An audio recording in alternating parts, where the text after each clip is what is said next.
Her kommer øjeblikket, hvor kronprinsen bliver til kong Frederik den 10. af Danmark.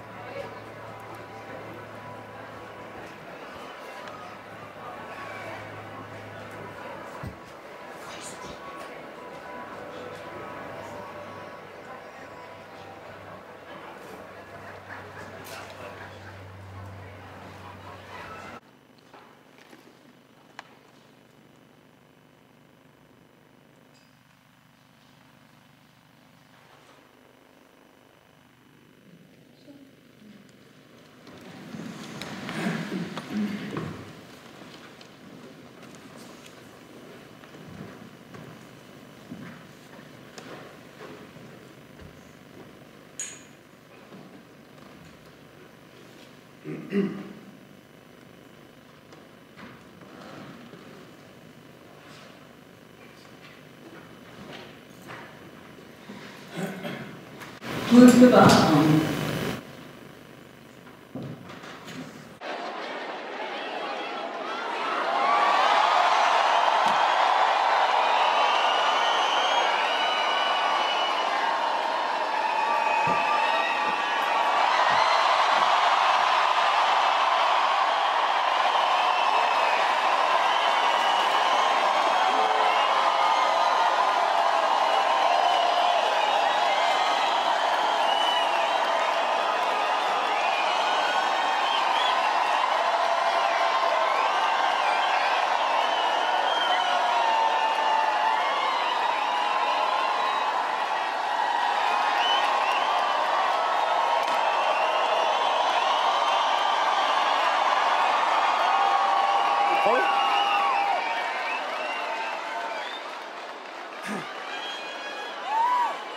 I dag er det søndag den 14. januar 2024. Hendes Majestæt, dronning Margrethe den anden, er abdiceret. Jeg vil på vegne af kongeriget sige dronning Margrethe en dybtfølt og hengiven tak.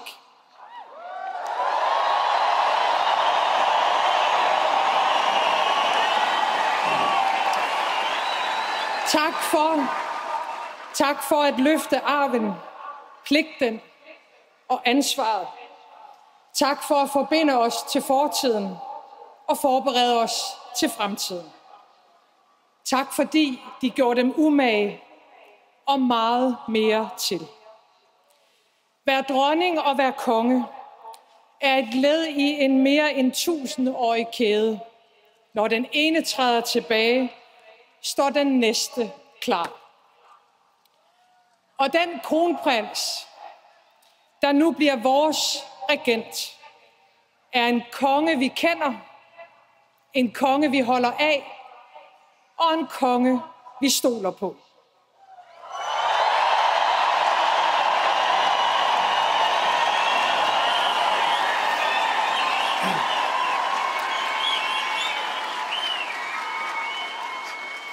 I det, vi hilser Danmarks nye statsoverhoved og ønsker lykke for hans liv og gerning, og dermed for Danmark, skal jeg efter dansk statsskik 3 gange udråbe.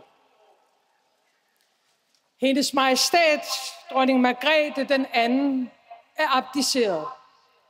Længe leve hans Majestæt, kong Frederik den 10.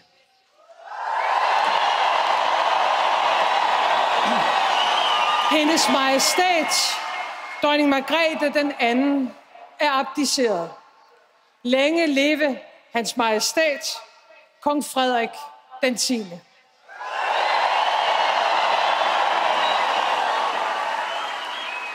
Hendes Majestæt, dronning Margrethe den anden, er abdiceret. Længe leve hans Majestæt, kong Frederik den 10.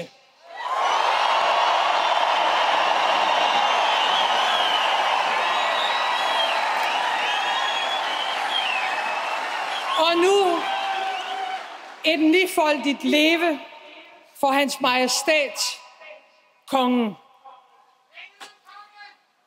Hurra! Hurra!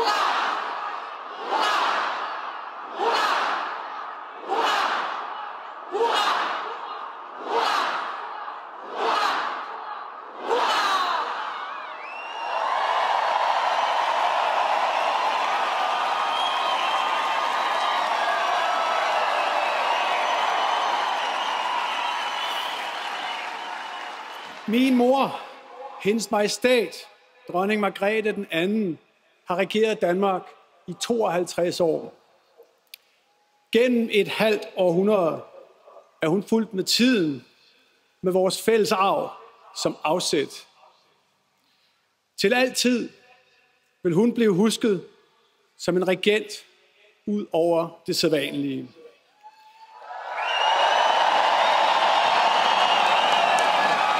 Min mor har som få formået at gå i ét med sit kongerige. I dag går tronen videre. Mit håb er at blive en samlende konge af i morgen.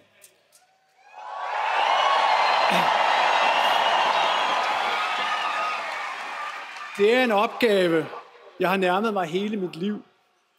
Det er et ansvar, jeg tager på mig med respekt, stolthed og stor glæde. Det er en gerning, jeg vil gøre mig umage med og bære gennem den tillid, jeg møder.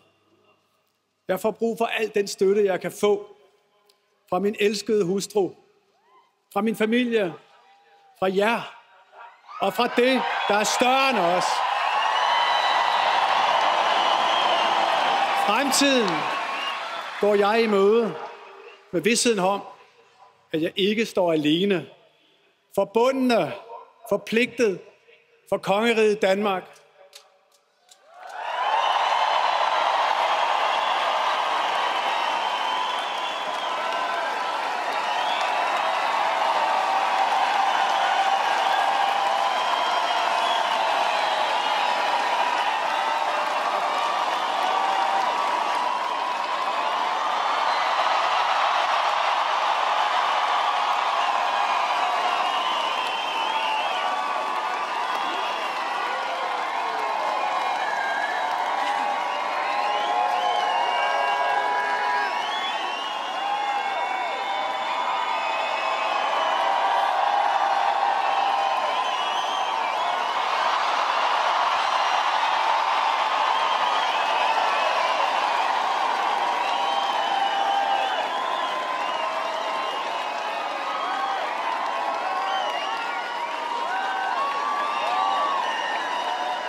Vi giver dem lige et minut mere, ikke? Ja.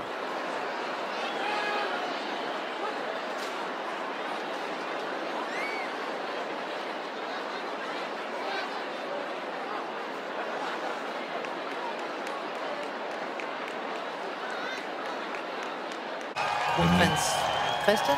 Ja, det skal man også lige vente til. Ja, mens det par, som i folkemunden jo bare bliver kaldt for Fred og Mary, de jo altså nu har titler af deres majestæter.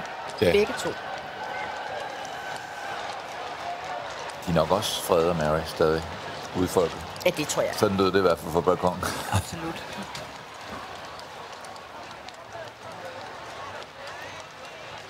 Hvad bliver anderledes nu, Thomas? Ja, der bliver anderledes.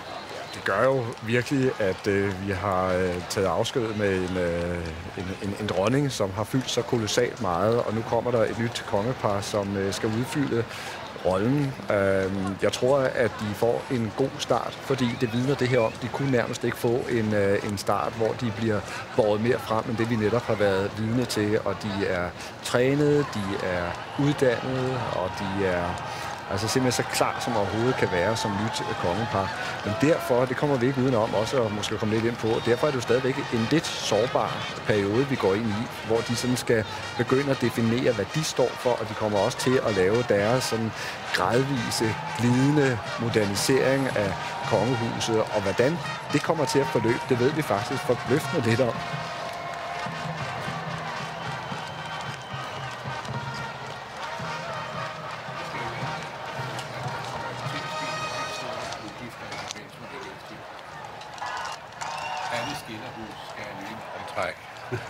Alle byporte ude i Dyrehaven skal have nye navntræk, og jeg kan blive ved med det.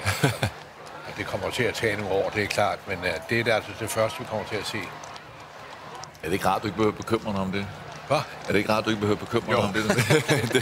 Det kan jeg godt love, det bliver rigtig dyrt.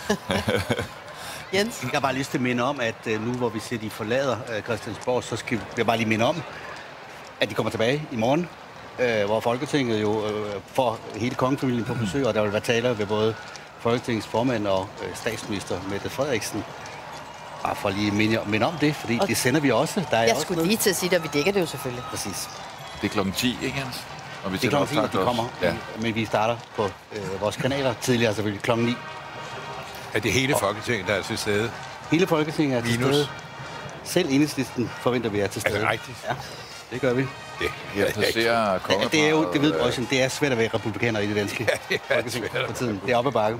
Ja, det er Jeg det. placerer kongeparret Det Kongelige Teater, som jo ofte er blevet kaldt dronning Margrethes andet hjem. Nå, det siger du. Det er knap så meget kong Frederik hjem. Får vi se. Og det er jo netop interessant, Kåre, om vi kommer til at se også det nye kongepar, altså netop bevidst gå tættere på kulturens verden. Jeg mener faktisk, de allerede er ret forbundet, for nu at bruge valgsprogets ord, ikke? Med kulturlivet, men om de måske gør det endnu tydeligere, også for at vise, hvor vigtigt dansk kultur er. Og så synes jeg, det der bliver spændende at se, det er jo også nu, hvor de skal ud på deres første rejser. Fordi det kommer vi til at se, og jeg tror, at vi måske ser nogle af besøgende i forhold til de skandinaviske lande blive arrangeret sådan inden for en relativt kort tidshorisont. Og så er jeg stensikker på, det er, at vi kommer til at se et besøg i Grønland og på Færøerne, så snart det næsten kan organiseres. Hvis man holder godt øje nu, så kan man altså se kongeparret passere Nyhavn, og ikke mindst mindesanker, som er opsat til minde om de danske søfolk, som jo mistede livet under 2. verdenskrig. Ja, hvis man er interesseret i ordner og den slags, så vil Ja, der det er man. Det er man. Så vil der formentlig også ske noget på den front i den nærmeste fremtid. Altså, vi kan eksempelvis forvente, at der er nogle børn, som godt kunne blive elefantridere. Det ved vi, kronprins Christian allerede er.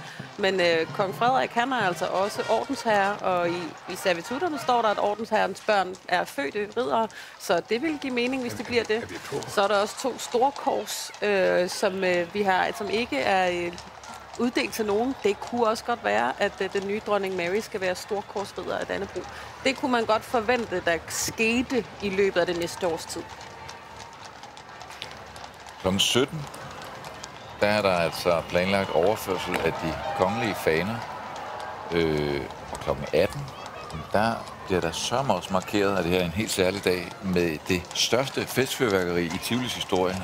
Yes, der er en fyrværkerimester, der glæder sig også, fordi haven er lukket, så han kan bruge plænen og taget og alt snart sagt som affyringsramme. Yes, det bliver vildt. Og det bliver vitterligt det største fyrværkeri for Tivoli i havens 180 år lange historie. Som I kan se, der er begynder at være lidt tusmørke, når de kører ind her tæt ved bygningerne. Der kan man faktisk fornemme det her elektriske lys, der er indlagt i kareten, som er noget af det, der gør den utrolig moderne i forhold til, hvornår den er bygget. Vi skal også være opmærksom på, at der kommer til at foregå en hel del arbejde omkring det, der hedder protektioner, som jo i dag ikke har. Det kongehus har ingen protektioner i dag. Samt kongelige hofleverandører, hvis det er overhovedet noget, de vil tage op. Og det er der nogen, som er meget kede af at blive afskaffet, og det er der protektionerne savner eksempelvis meget få protektion. Det er noget af det, som kongen kommer til at tage til det inden for det nærmeste par måneder. Det er jo noget, der blev nulstillet efter dronning Margrethe meddelte, at hun ville abdicere. Fordi de kan måske have, at den nye konge har en anden holdning til, hvem der skal have sådan nogle ting. Ikke?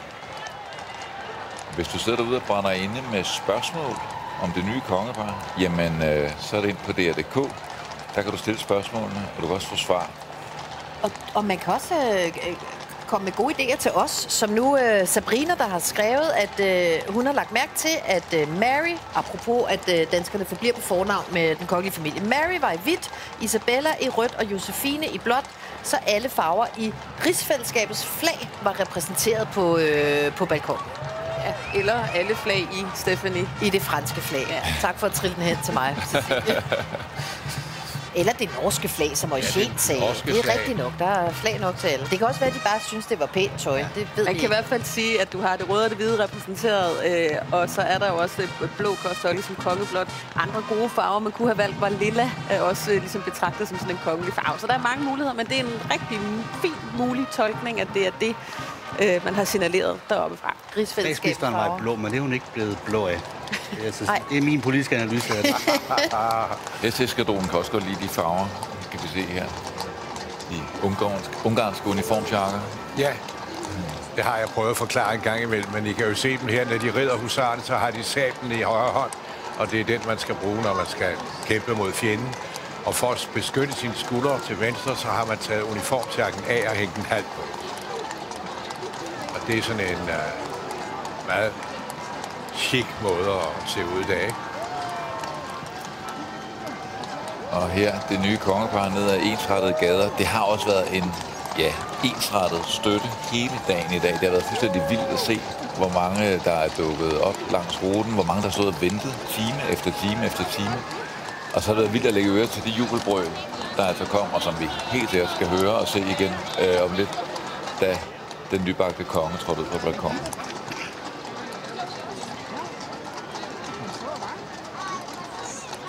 Og som vi kan se her, så er den nye konge og det nye kongepar snart hjemme.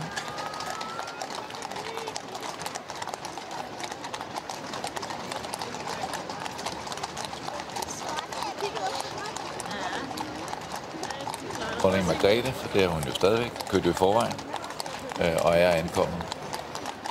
Og nu er det altså ganske tæt på, at kong Frederik og dronning Mary er hjemme i kareten her. Og hjem er jo altså residensen i Frederik den 8. palæ, som er opkaldt efter kongens tiboldfar. Ej, hvor de vinker. Ja.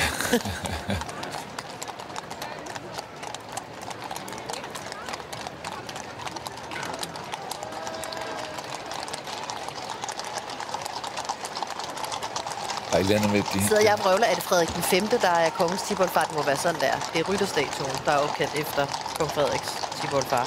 Og så bor han så i Frederik den 8. palæ. Der er mange Frederikker i luften lige nu.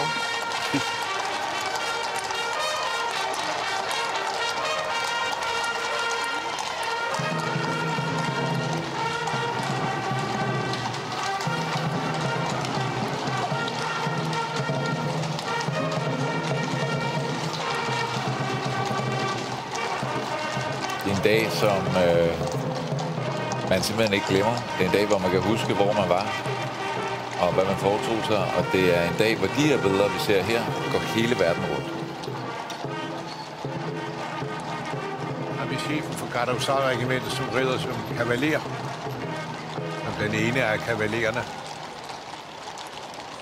Så kommer de altså ind her på Slotspladsen og på vej hen til residensen Frederik den 8. palæ. Og det er jo altså den Frederik, som er vores kongens tipoldefar. Der skal være styr på kongerækken.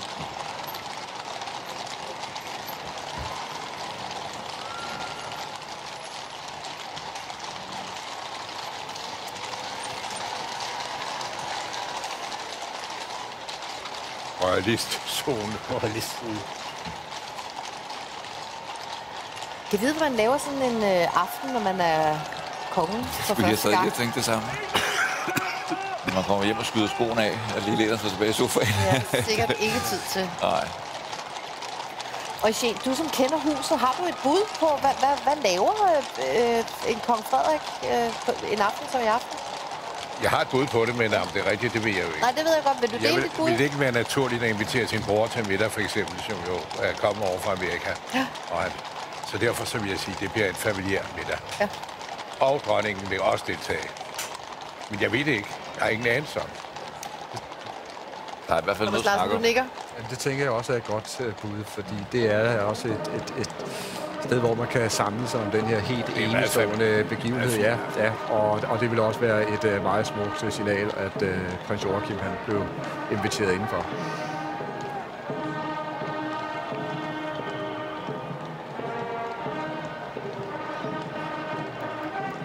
Så kører de nordover mod det nye residenspalæ, som nu hedder Frederik den 8. palæ.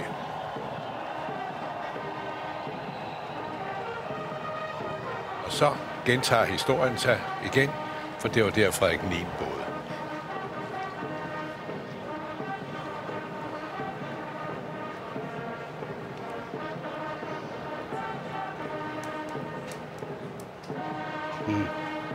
Og flaget kan I nu se veje på toppen af Frederik 8. palæ.